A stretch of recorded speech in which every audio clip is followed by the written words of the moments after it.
감사드립니다. 성경은 사도행전 24장 1절에서부터 9절까지의 말씀이고 요절은 5절입니다. 우리가 보니 이 사람은 전염병 같은 자라 천하에 흩어진 유대인을 다 소요하게 하는 자요 나사렛 이단의 우두머리라. 아멘. 오늘 본문 5절에 바울을 고소한 변호사 더둘로가 바울에 대해 전염병 같은 자라고 합니다. 그래서 이 시간에는 전염병 같은 자에 대해서 말씀하려고 합니다. 그러면 왜 더둘로가 바울에 대해 전염병 같은 자라고 한 것일까요?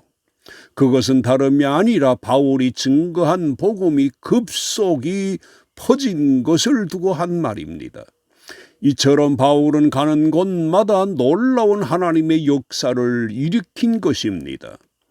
그런데 이것은 바울을 통한 주님의 역사였던 것입니다. 대단히 주님이 기뻐하실 일이었으나 바울을 고발한 사람들은 이것을 좋게 여기지 않은 것입니다. 그래서 바울을 가리켜 전염병 같은 자라고 한 것입니다. 주의 사역이 이렇습니다.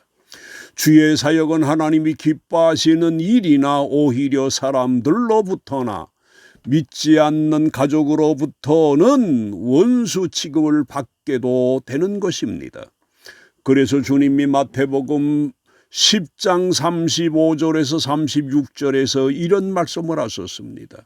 내가 온 것은 사람이 그 아버지와 딸이 어머니와 며느리가 시어머니와 불화하게 하려 함이니 사람의 원수가 자기 집안 식구라고 하셨던 것입니다.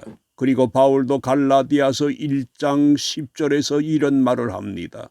하나님이냐 사람이냐에 대해 이제 내가 사람들에게 좋게 하랴 하나님께 좋게 하랴 사람들에게 기쁨을 구하랴 내가 지금까지 사람들의 기쁨을 구하였다면 그리스도의 종이 아니라고 사람을 염두에 두지 않았던 것입니다. 이처럼 주의 일을 하는 것이 영광스러운 것이나 동시에 힘듦도 있음을 알 수 있습니다. 그런데 바울을 누가 벨릭스 총독에게 고소한 것일까요? 이것에 대해 1절에서 볼 수 있는 것처럼 대제사장 아나니아가 어떤 장로들이 변호사 더블로를 기용해서 고발한 것입니다. 지금 코로나19로 각 나라에서 엄청난 재원을 쏟아붓고 있습니다. 어떻게 하든 코로나19 확산을 막기 위해서입니다.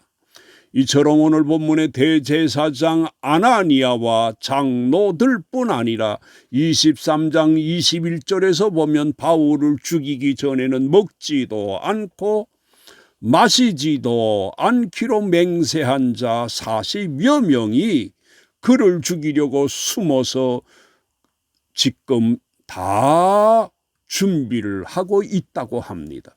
이처럼 오늘 본문의 고소자들뿐 아니라 수많은 유대인들이 복음을 전염병으로 여기고 돈 들이는 것도 아까워하지 않았던 것입니다.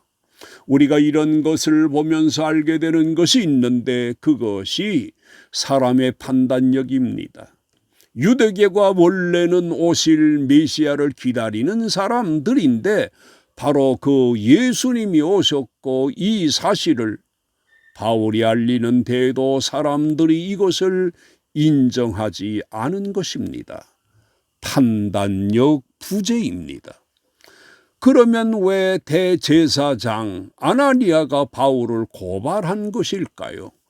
그 이유는 23장 사건 때문이었습니다. 23장 1절에서 바울이 공회에서 이렇게 말합니다. 여러분 형제들아, 오늘까지 나는 범사의 양심을 따라 하나님을 섬겼노라고 합니다. 그러자 2절에 대제사장 아나니아가 바울 곁에 서 있는 사람들에게 그 입을 치라고 지시를 합니다.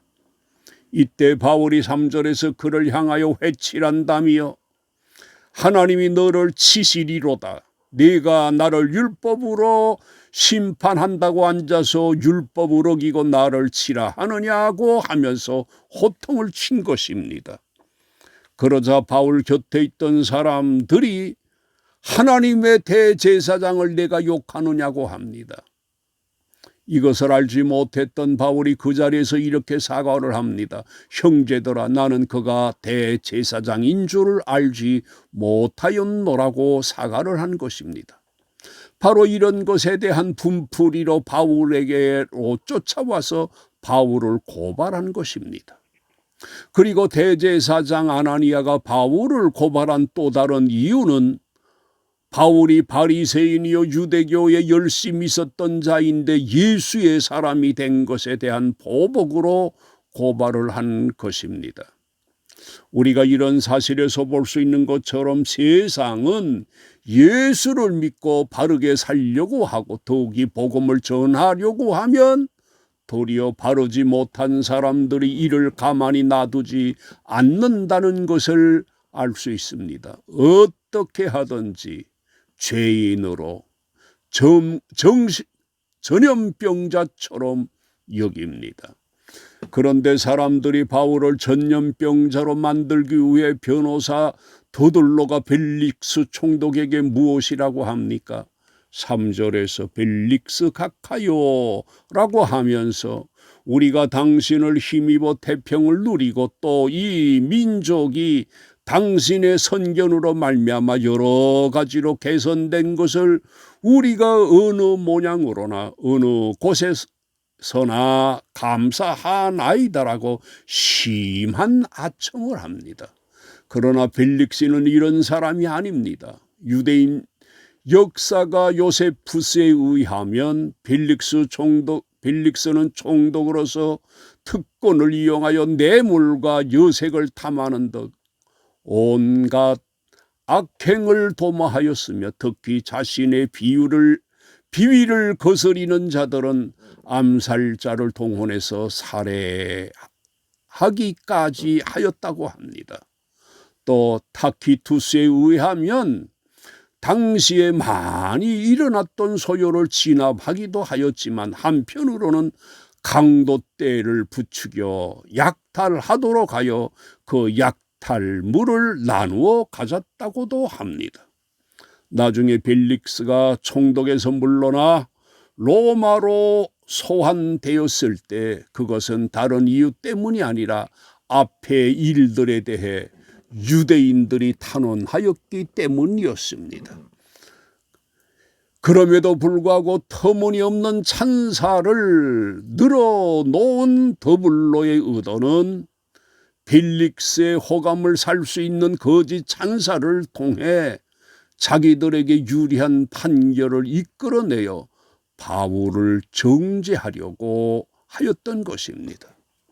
그런데 코로나19를 막기 위해서 사람들이 어떤 수고를 합니까? 전부 마스크를 착용합니다.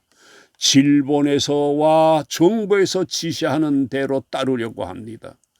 이처럼 이 사도행전 23장, 24장에서도 거의 모든 사람들이 바울과 복음에 대해 코로나19 취급을 하고 있습니다. 그러나 이런 중에서도 주님은 바울과 함께 하셨습니다. 23절에 보면 벨릭스가 백부장에게 이렇게 지시를 합니다.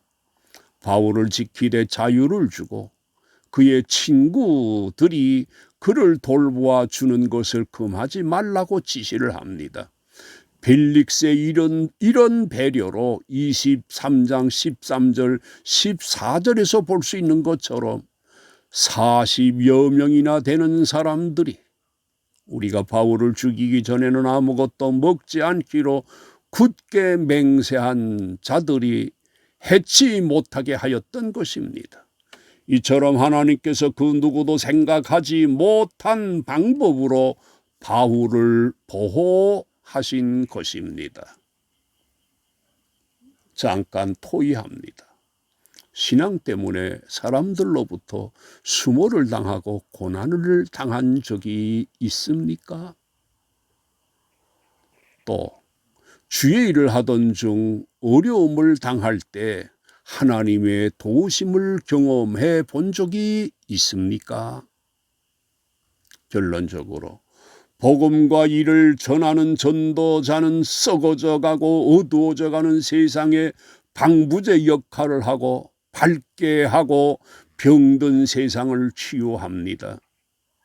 복음과 복음 전도자가 이러한데도 세상은 복음과 복음 전도자들을 거부합니다. 그러나 우리는 이런 중에서 고난을 각오하고 내게 주어진 일에 최선을 다해야 할 것입니다.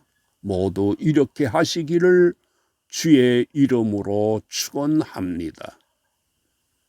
우리가 어려움을 당할 때 우리를 외면하지 않으시는 하나님 감사를 드립니다.